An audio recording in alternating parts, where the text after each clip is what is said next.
Hello! Je suis actuellement à Budapest pour les vacances de Noël et je vais essayer de vous faire mon premier vlog. Let's go! C'est parti!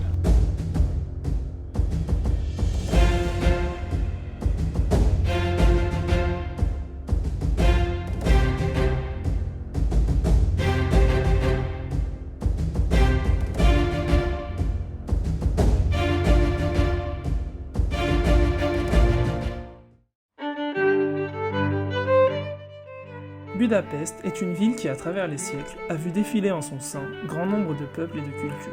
Enfin, pas tout à fait.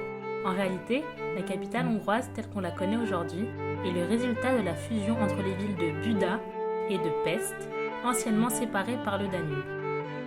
Les Romains furent parmi les premiers à s'intéresser à la région, afin de pouvoir profiter des bains thermaux naturels et de leurs bienfaits. Aujourd'hui encore, ces bains restent l'une des premières attractions de la ville. Suite à la chute de l'Empire romain, plusieurs peuples se succèdent jusqu'à l'arrivée des Magyars au XIIIe siècle. Le mot magyar vous sonne familier? Le magyar. Qu'est-ce que tu dis? Rien. Le magyar à pointe. Les Magyars sont en fait les ancêtres de la population hongroise actuelle. Ce sont eux qui furent les premiers à s'installer côté Pest, où ils érigèrent le Parlement en l'an 1289.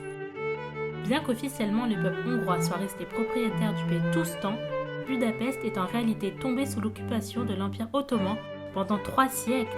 Durant cette période, Pest est désertée par le peuple et Buda devient le siège d'un gouverneur turc.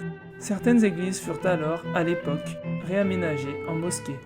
C'est notamment le cas de l'église Notre-Dame de l'Ascension, dans laquelle il est ainsi possible d'observer une architecture unique en son genre.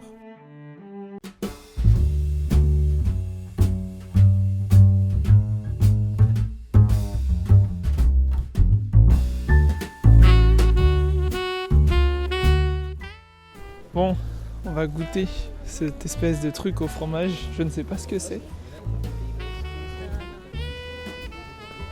Ça a le goût de citron. C'est au citron, c'est censé être au fromage. C'est super spécial, mais en vrai c'est bon. Hein. Franchement, ça n'a pas le goût de l'aspect. En fait, t'as l'impression de manger en texture une genre de brique au fromage, et ça a le goût de tarte au citron. En fait, j'aime et j'aime pas à la fois, c'est super cool. Parce que le goût il est bon, mais la texture elle me dérange.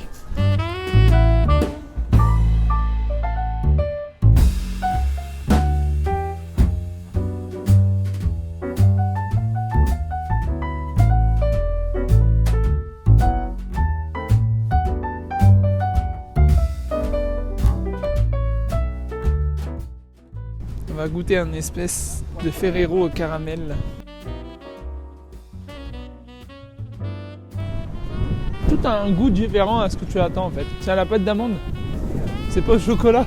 Non, c'est pas au caramel, c'est pas du chocolat, c'est à la pâte d'amande. C'est pas mauvais, mais c'est inattendu quoi. Bon, test suivant.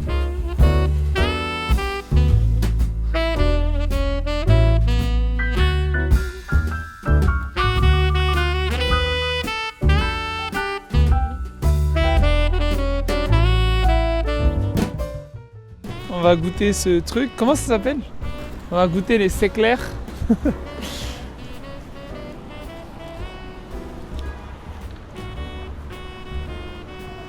Un peu fade, non?